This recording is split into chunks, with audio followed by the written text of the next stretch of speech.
Salut les gourmands! C'est le printemps, la neige fond et en attendant le retour de l'été, on célèbre le temps des sucres.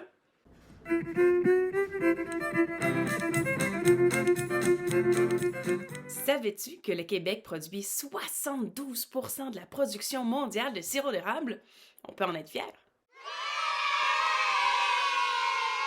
Le sirop, la tire, le beurre d'érable, tous ces délices nous proviennent d'un arbre qu'on appelle l'érable à sucre. L'érable à sucre se trouve seulement à l'est du Canada et au nord-est des États-Unis. On est si fiers de notre érable à sucre au Canada que la feuille est même au centre de notre drapeau. C'est au peuple des Premières Nations qu'on voit la découverte de l'eau d'érable. La légende raconte même que c'est en observant un écureuil qui léchait l'eau qui s'écoulait d'une branche d'érable cassée que leur est venue l'idée de goûter à la sève de l'érable. Mais comment est-ce qu'on passe de la sève de l'érable à du sirop d'érable? Eh bien, c'est assez simple, c'est en la faisant bouillir. Imagine que dans le chaudron, les gouttes bleues sont de l'eau et les billes brunes sont du sucre.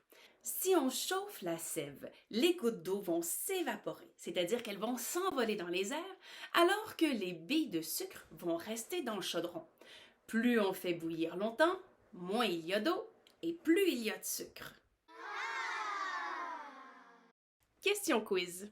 D'après toi, combien de cannes d'eau d'érable doit-on faire bouillir pour obtenir une canne de sirop d'érable? 5, 10 ou 40? Ça prend 40 cannes d'eau d'érable pour obtenir une seule canne de sirop d'érable. Alors la prochaine fois, assure-toi de ne pas le gaspiller. Si on fait bouillir plus longtemps, on obtient de la tire.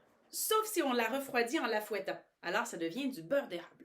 Et si on fait bouillir encore plus longtemps, il ne reste que le sucre d'érable dans le chaudron.